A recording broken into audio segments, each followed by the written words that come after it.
Whether reason will prevail depends only partly upon us.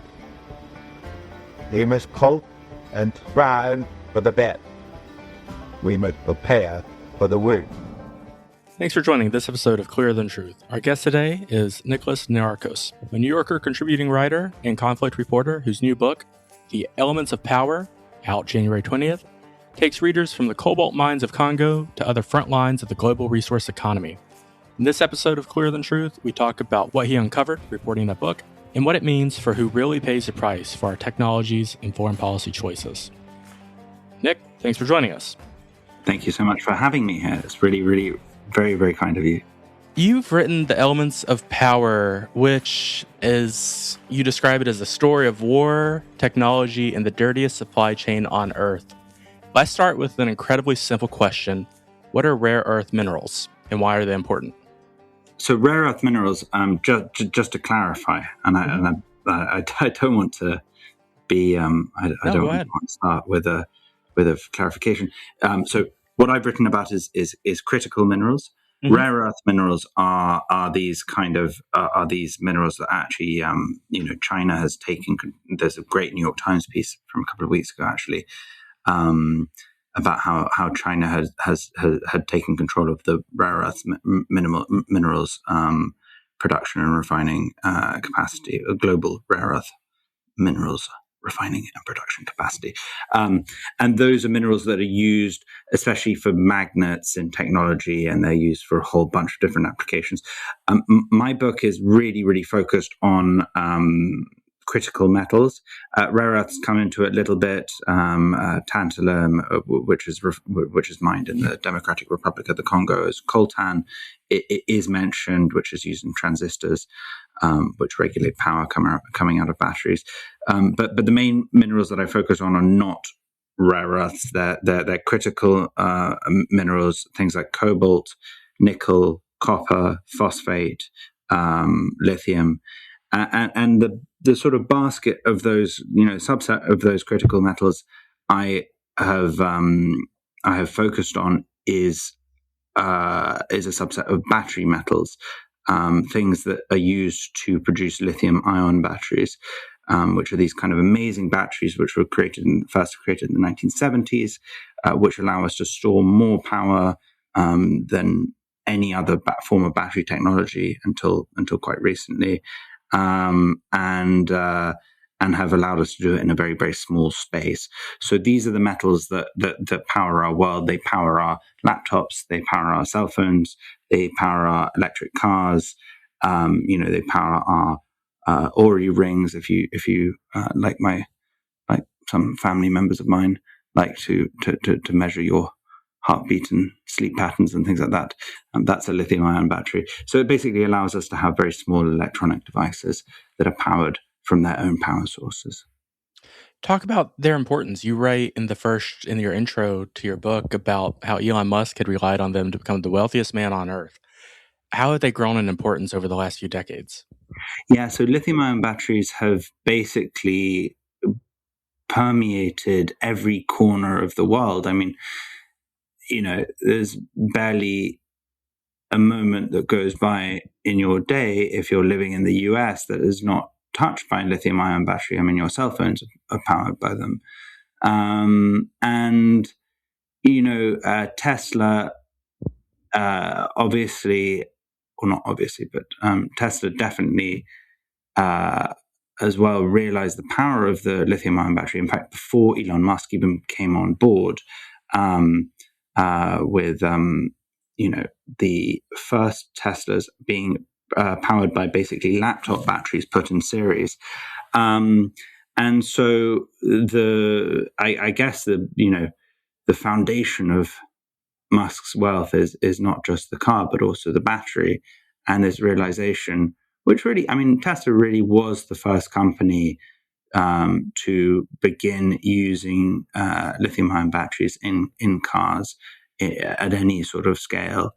And they were the company, and I document this in the book, that pushed other large automakers in the US to start considering lithium-ion batteries. Before that, there had been there had been a series of electric cars. I mean, electric cars have existed since basically cars have existed since the 19th century, but most of those had used some formulation of lead acid battery, which did not give you enough power, did not give you enough range in the formulations that existed, and so I guess the move to lithium-ion batteries allowed Tesla to become this, giant behemoth car company that we see today.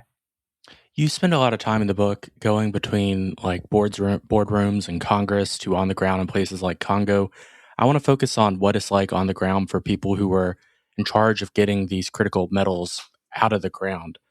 You detail it in a ton of extent. There's a story in here about a 15-year-old who, it's not really a great job, but it's the only job he has. What is sort of a day in the life like for this 15-year-old who is actually tasked with getting these metals out? Yeah, so we have to distinguish between two types of mining, and this is what the mining industry calls industrial mining, which are these large-scale mines, which are basically the same as anywhere else in the world, and artisanal mining. Artisanal mining, which represents something around 20% of cobalt mining in the DRC, which is a large amount if you think about it. There was one guy who was saying, well, actually, if you think about it, it's the world's largest cobalt company if you put all artisanal mining together, because all of the other ones don't match up to that 20%. That number fluctuates over the years, and the DRC is trying now to clamp down on it with some limited success. But basically, the day in the life of Ziki, who was that artisanal miner who I interviewed, he was a kid who had been his family was his parents died in an auto accident, and then his aunt took him in and then sort of sent him to work for the family at a very, very young age, sort of 3-4 years old. And very young kids are sent to sort through the minerals, and then as they grow older, they're actually sent into these thin, suffocating tunnels, or narrow, suffocating tunnels, in which they are sort of chipping away at the rock face and bringing up sacks of minerals. And it's very, very dangerous because there's very limited oxygen. The tunnels can collapse, especially during the rainy season, and they have very few protections. Often this work is done kind of in the dark. I mean, sometimes literally in the dark, sometimes at night, but also just for a kind of black market of metals, black market of ore, which is completely unregulated, and there is very little. There is little, focus on safety and so on, and especially where child miners are involved, which is is completely illegal in the DRC as well. We have to remember this. It's it may be the only job that Ziki can do, but Ziki should have been in school those years. And when I met him, he was at a school, and he was through a sort of almost kind of, just a very, very lucky turn of events. He was able to leave the mines, and was able to get to a charity school and continue his education. But most of these kids are not. They're working in these really, really grueling conditions, and nobody really knows how many children there are. There are some estimates that go up to about 40,000. I don't think those are necessarily correct. Those have been done on extrapolations from smaller surveys, and some other estimates which say a couple of thousand, which seems on the low side as well. So I think that the difficult thing, and I'm answering far beyond your question here, so forgive me. No, that's fine. Why don't you get me started on this? Long form. Yeah, exactly, long form. The difficult thing about this, about counting the amount of children in these mines, is that there is no real framework. Mark Canavera, who's an expert on child labor at Columbia University, told me this quite early on during my research. There's no real framework to consider who is a child miner and who is not. And some people are there, some days, and they work. They'll work for a portion of their time in the mines. But there is not a strong. There is no sort of census of this stuff, so we don't actually know how much of a problem it is. But a problem it is, which many people will deny to you. You speak to people and say, the problem of child mining has been legislated away in Congo. I mean, that's just not true. The fact is that there are still probably many thousands of children going down into the mines every day, all working in quite toxic situations around the mines, and toxic not just in terms of like health effects, but also in terms of, there's prostitution, drug abuse. There are a whole bunch of other things that attend this practice, and obviously it's really, really negative. That said, all of that said, and I think it's very, very important to consider this. That if you were simply to cut that lifeline, if you were simply to cut that practice of artisanal mining, which is enshrined as well in the Congolese constitution for adults to mine, to go down into the mine and to use, non-industrial techniques to take ore out of the mines, and with a registered cooperative. It's very important to say that. So you group together and you go and get a registration, and then you're supposed to go down. You're supposed to work within certain framework and so on. That activity supports a huge number of families. I mean, perhaps millions of people, if you consider extended family members who are being supported by that activity. So if you were to cut that lifeline, it would also be really, really problematic. And I think the Congolese government is seeing that now as they're trying to limit artisanally mined cobalt. They're trying to put these quotas on. Funny enough, though, one of the effects that has had has been the increase of the price of cobalt, which makes more people go down to take part in artisanal mining and helps the illegal trade in these minerals to flourish. So it's a kind of whack-a-mole situation, and it's very, very difficult to understand what, especially in terms of this kind of supply-demand type, these levers can actually help. My general view on this, and again, I've gone way beyond your question, so feel free to. No, you're fine. I love it. But my general view on this is and this has arisen from many conversations with people in the region, is that people need another economic activity that is not just mining. That's what I was going to ask about. Well, Nick, how much do these miners make? I mean, they're making less than $1 a day, and some $2, $1. I mean, sometimes it's a kind of feast or famine industry. So sometimes people will be, sometimes people will have, bumper days and find bumper amounts of minerals. But yeah.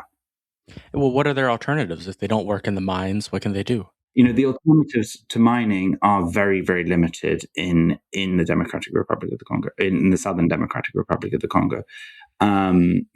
It's a country that has been at war for basically since 1997. It's gone through dictatorship. It's gone through kleptocracy. It's a very, very corrupt country. So for many people, there are very few alternatives. There's a limited amount of farming, which hasn't been particularly developed. I mean, they import something like 90% of their food in the south of the DRC, which is insane because if you look at it, it's a very, very fertile part of the world. Yeah. And, what farms there are actually quite productive and quite successful. So I do think that there is something to be said for agriculture, something to be said for developing other industries beyond mining. One of the government's solutions for this has been to try to move up the supply chain, or at least rhetorically say that we're going to build batteries in the DRC. I actually think that that's really short-sighted, because one of the problems that the DRC has is power generation. And I go into this a little bit in the book at the end. Yeah. And without a steady source of power, you have a situation in which the country is, you have a situation in which you can't run factories, you can't have industrial processes working at a kind of at a regular clip, and so I don't think any battery manufacturer worth their salt will be will want to invest in the DRC under those conditions. Corruption, lack of power generation, and also insecurity. So the question is, what other types of businesses can the DRC build? And I think that the options are fairly limitless. But I think it's about improving infrastructure, improving the basics, and then getting to the things like making batteries and becoming a tech hub and all the things that they're talking about, rather than putting the cart before the horse. I think it's a more gradual form of building, which is perhaps unsexy in political terms, but would actually provide the fundaments for a society that works and a society that is not based on stealing. Well, talk about sort of the companies that get the rights to actually do the mining. Talk about the process for submitting a bid and things like that. Do the companies that these countries reside in have to, let me rephrase that. Do the countries who have companies who actively pursue mining and bidding in places like Congo have to follow any sort of strict regulations about how their mines can operate so far? And is there any hope for that becoming written into law moving forward? Yeah, the mining rules in Congo are quite developed. I mean, they have a mining code which was written in 2002 and then developed upon in 2018. And the miners didn't like the 2018 development because it provided for all kinds of other fees and costs and so on. So the code itself is not. I don't think the code is necessarily wrong. I mean, there are some issues about how payments go from mines instead of to local government. They go to the central government, and the central government disperses them back. And that's actually a point at which a lot of this money gets leaked out and people steal and so on. I mean, I've got some stories in the book of people, telling me how those payments were paid. There was a guy who was like, yeah, I used to have to go and make those payments, and it was into a private bank account, and then some money would come out of that private bank account, but nobody knows where the rest of the money went. So yeah, I mean, I think that is, a system that needs to be refined, to put it politely. But yeah, no, the process of applying for purchasing mining rights and so on is pretty well formalized, and that's done at a sort of Congolese government level.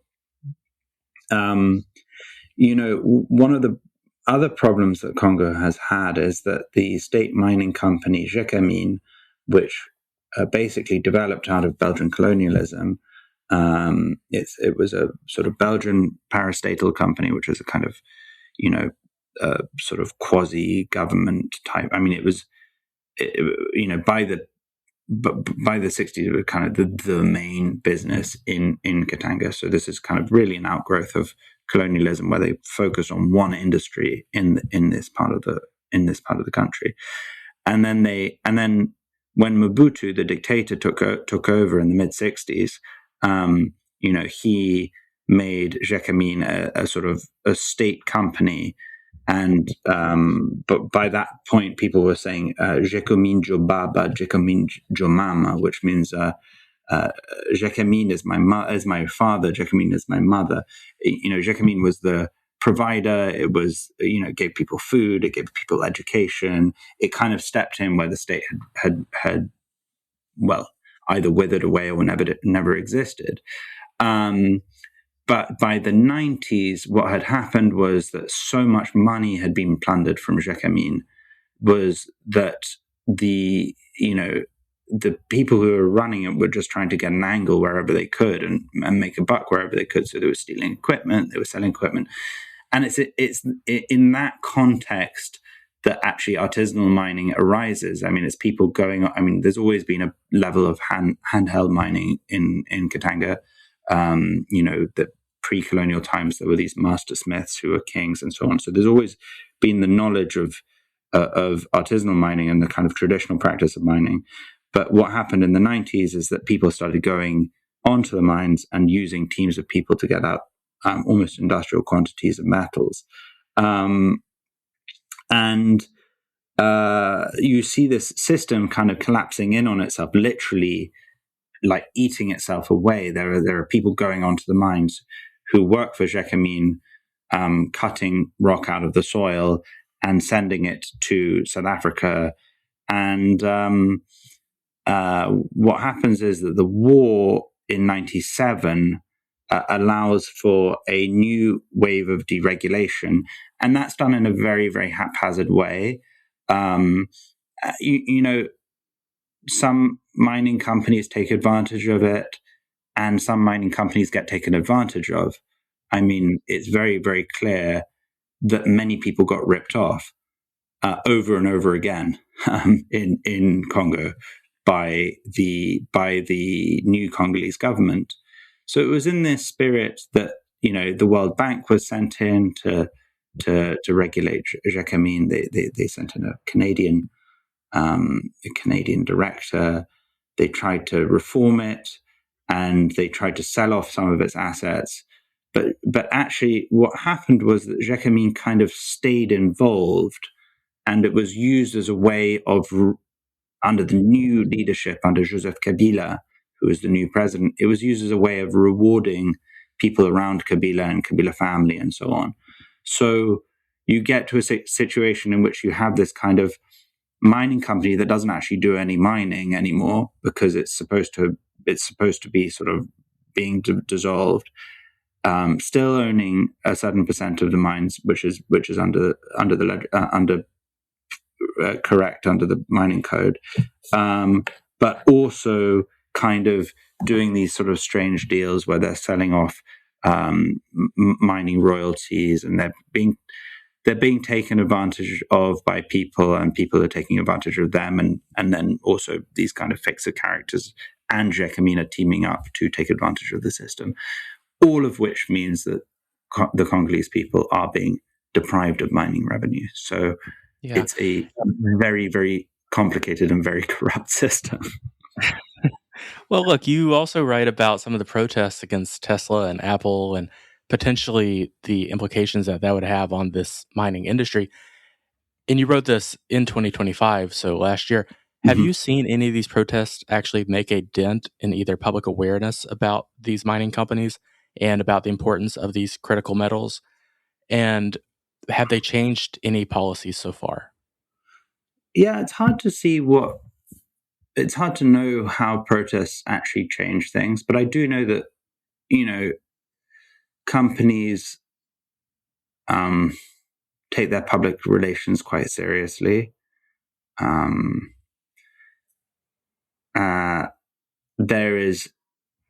It's hard to tell what is just a price decision. So, for example, Tesla cut out artisanal mining from its supply chain very, very early. I mean, that's not to say that, in some Teslas, maybe that some artisanal supply got mixed in China or something like that. But generally, Tesla bought directly from the big Glencore mine in Kolwezi, which is an industrial mine which is fully regulated, and there's questions about how Glencore got the mine or whatever it is. And they they did business with this guy called Dan Gertler, who was a complicated figure and remains under U.S. sanctions and so on. But let's hit on this point. So, who are the players right now geopolitically, and who's lobbying for figures like this and for maintaining the interest right now? So, who are the players? I mean, the players geopolitically are China, and now I would say the US has become involved, and this has been a pretty recent development.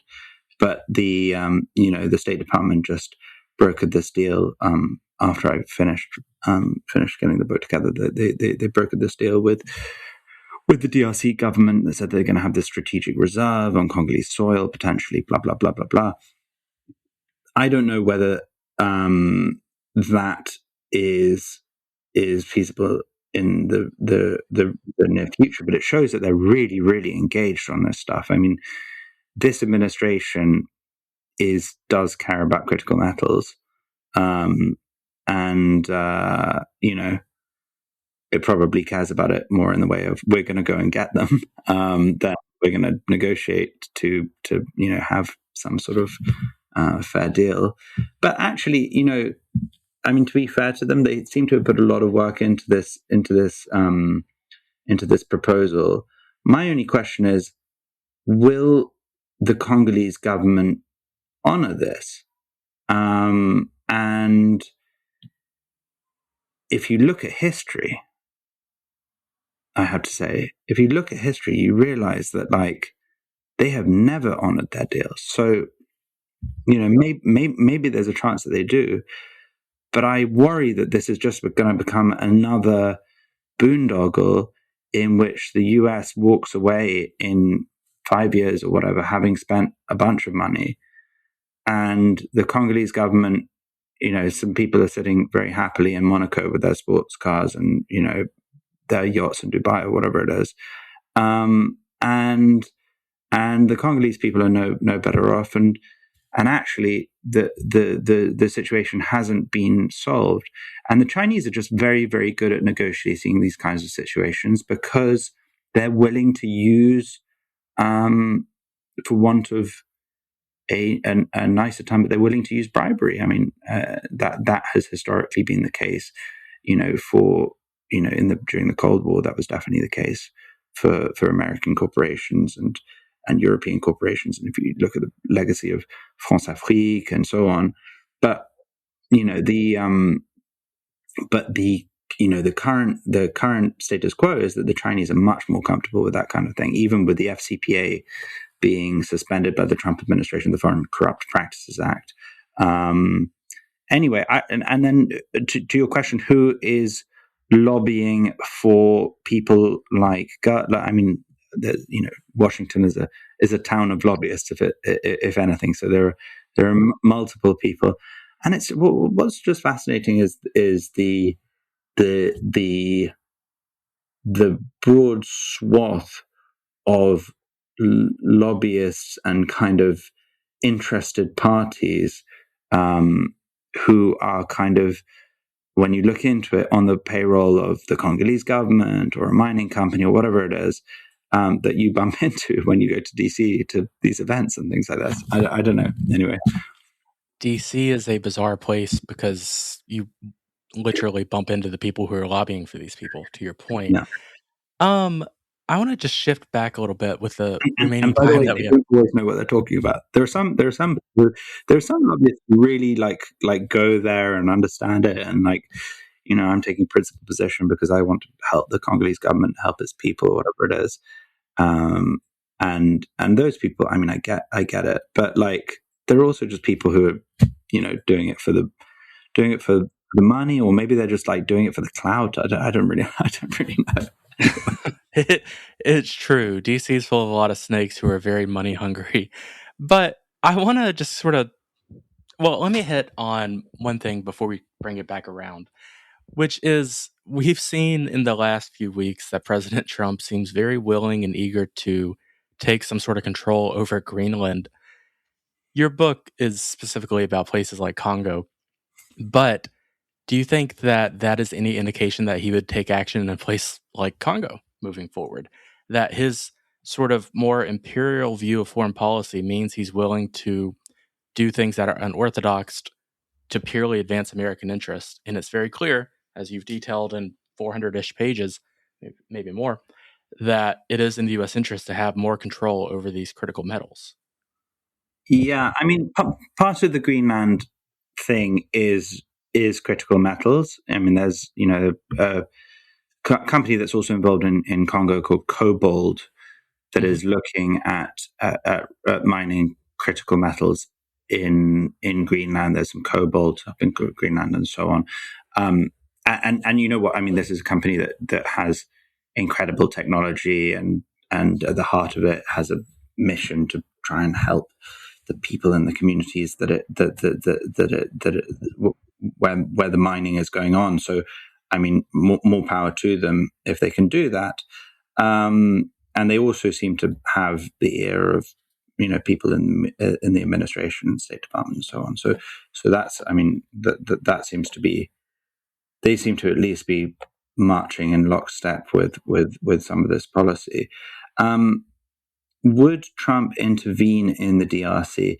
I mean, I think the DRC, which has been at war since, just to remind you, has been at war since 1997, has not seen a proper American intervention in any way, shape, or form. It has had the largest and most expensive UN operation ever, and I can't tell you the numbers, but it's huge amounts of money and billions and billions and billions of dollars that have gone into trying to stabilize the Eastern DRC. And there are over 120 armed groups operating there. There are, there are all kinds of different regional interests. Talk about resupply for different armed groups with different interests. I mean, there's very, very porous borders. And I would say that in the end of the day, if you're thinking about the US not wanting to get involved in another Vietnam or another Afghanistan, you could imagine Congo being that very quickly. Now, so I think that would probably weigh on any American commander's minds going into such a situation. But I don't think he needs to. That's the other thing. I mean, I think that one of the things that we've seen consistently from the 1960s to today has been the use of mercenaries in the DRC, and Eric Prince, the former Blackwater head of Blackwater, and now kind of global mercenary, I don't know what to call them, influence or figurehead or something like that. He carries a lot of hats. He wears a lot of hats, but Prince basically, I mean, it's pretty interesting because from what it appears, I just kind of pick up things here and there, but what it appears is that there was a French company that the Congolese were using to fight its war against Rwanda in the east, or Rwandan-backed militia, I should say, with heavy Rwandan support. I mean, thousands of Rwandan troops fighting alongside them. And they used this French company called Adjamira, which had these kind of Romanian mercenaries that they were using. There was this guy called Potra, who was connected to the guy who lost the presidential election in Romania, or whatever it was. All interesting stuff, but the Congolese stopped paying them. Talk about the Congolese government reneging on its deals. At a certain point, they stopped paying them. They said, "Oh, it's too expensive," and so the mercenaries stopped fighting. And those were the points that you really saw the rebels advancing. And then, by the time that they renewed payment, the rebels had gotten into positions that were that made the mercenaries, kind of unable to defend their own positions, and that was the collapse of the fight. That was the fighting that you saw in Goma last year, and this kind of little statelet that has been basically sponsored by Rwanda in the east, and Trump is trying to broker a peace deal, which doesn't seem to be working, and so on. But essentially, what happens is that that opens up an opportunity for the US or associated mercenary groups or whatever to come in and provide some kind of defense rationale for the Congolese government to protect its strategic assets in the south. And potentially on the back of that, you can have US investment into these mines. We haven't seen very much of it. That's the really interesting thing. There's been 3 or 4 LOIs. I've been trying to get a hold of them, but they're really difficult to get a hold of. So I think that basically, like, what we will see is a type of mercenary diplomacy rather than a kind of imperial diplomacy. I just don't see the US Army going into Congo, graveyard of, not of empires, graveyard of all ambitions, including my own. So I would say that Trump has very little interest in fighting a war for Congo, but there are lots of other means, including kind of great game style, intelligence things and investment and all these other things. So not necessarily good news for the people of Congo either. Fair. Well, Nick, we have covered what it is actually like on the ground for these miners, from children making $1 a day to the companies and the processes to the geopolitics. But before you go, I briefly want to hit on the future. And my question to you is, what does better look like? What is a world where the US and the world can move towards a greener economy, can continue to advance technologically by using these critical metals, but also can do it in a way, which this may be hopeful, that can provide for a better life for the people who are in charge of digging these metals out of the ground, and can do it in a way that doesn't necessarily cause more geopolitical tension? What does a optimistic future look like in this space? Okay, an optimistic future looks like creating more industry for people to do other things than mining in the south of the DRC, or in Indonesia or other places that I've covered. So this kind of like monopoly industry type thing is a problem. Better looks like not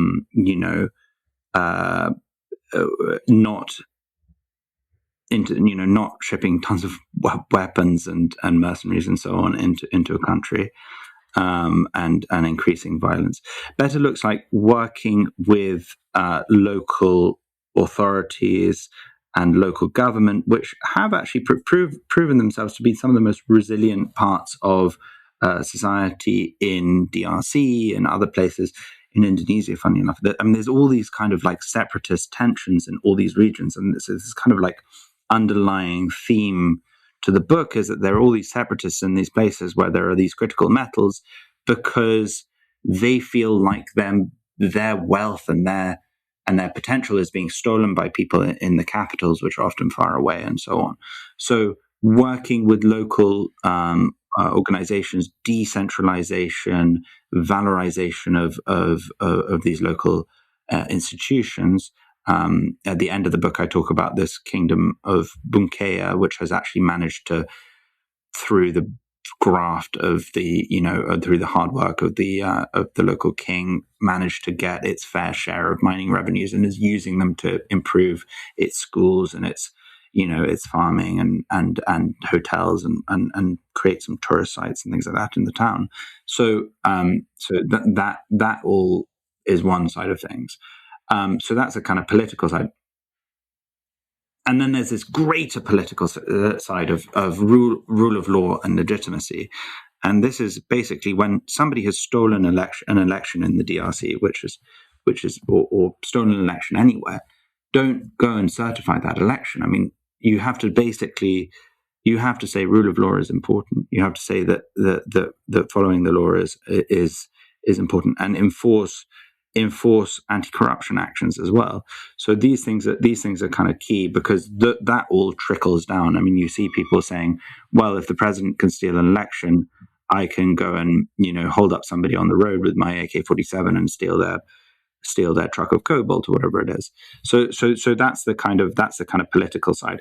And then I think from a company side, it's like it's actually saying, look, we want to work directly with people on the ground. We don't want to insulate ourselves using layers of Chinese companies, which is essentially what has happened. And we want to engage properly, and we want to create, to cycle that wealth back into the DRC and so on and so forth. You don't see like Apple going back to Kolwezi and saying, look, we're going to create a series of schools because we understand that like our success comes to some extent from you guys, and we want to improve the situation on the ground. Then they're like, oh no, actually it's the Chinese miners' fault, or it's the refinery, or we have to audit our smelters. Auditing and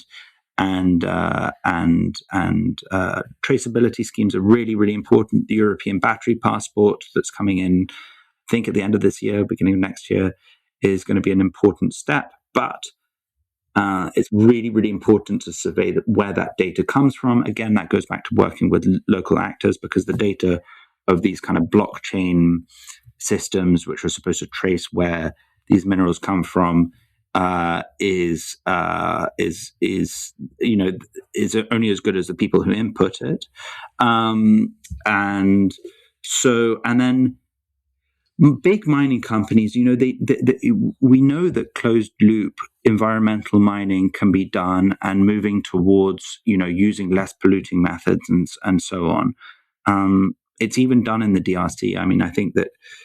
I mean, Glencore, again, the standards on that mine are like the standards anywhere else. They've had toxic spills and things like that, and then they've made an effort to clean them up. And I think that there's a very good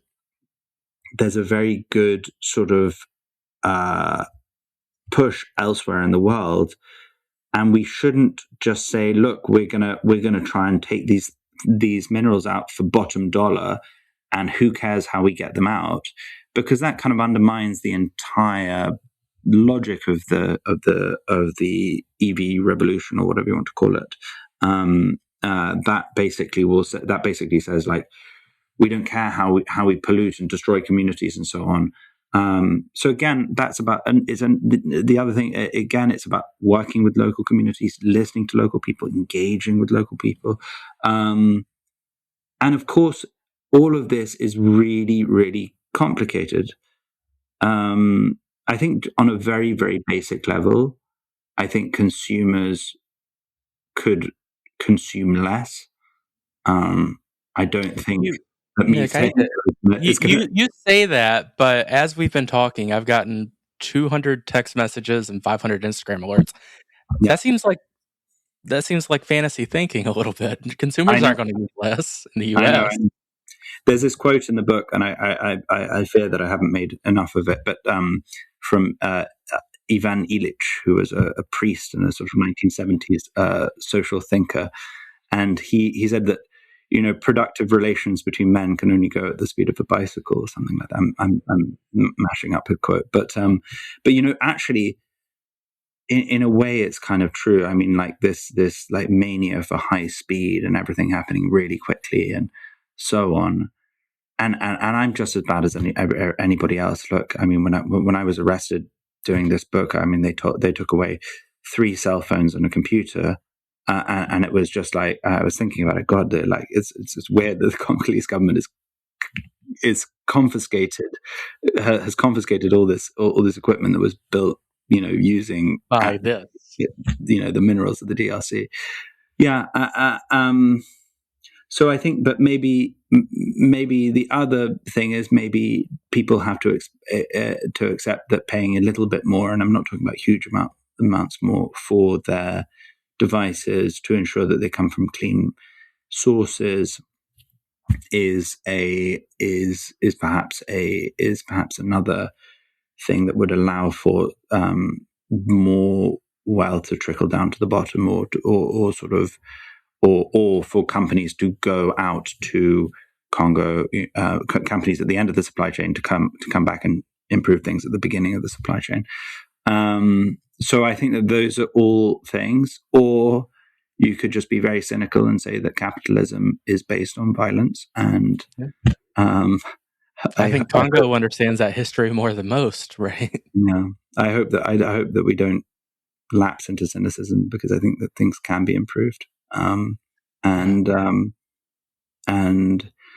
I hope that people in power understand that. I hope that is the message that comes through from this book, is that it's, in the end of the day, it's an optimistic book. It's a book that looks at the ingenuity, not just of the people who built these batteries, but of the people of Congo who are making do in some of the most terrible situations on the planet today. Okay. Well, Nick, the book, The Elements of Power, is phenomenal. It comes out on the 20th. Where can listeners pick it up, and where else can they follow your work? So listeners can pick it up in any good bookstore, I guess. I don't know what you say, in any major bookstore. And it's available to buy on Amazon, Barnes and Noble, all those kinds of things. You can follow my work. I freelance for the New Yorker and for The Nation and for a bunch of other places. And I'm starting a magazine, which is very exciting, with Hélène Werner, who is a former New Yorker editorial staff like me, or fact checker like me, and we are very excited. Our first issue will be out in March, and it will be called Now Voyager. The website is not yet live, but look at nowvoyagermag.com. That's nowvoyagermag.com. And you will soon have a wealth of long form stories about the world. And we're doing some negotiations with some great Congolese journalists to have some interesting stories from there and from all over the world as well. So there you go. Thanks again for joining this episode of Clearer Than Truth. Be sure to share with friends and subscribe.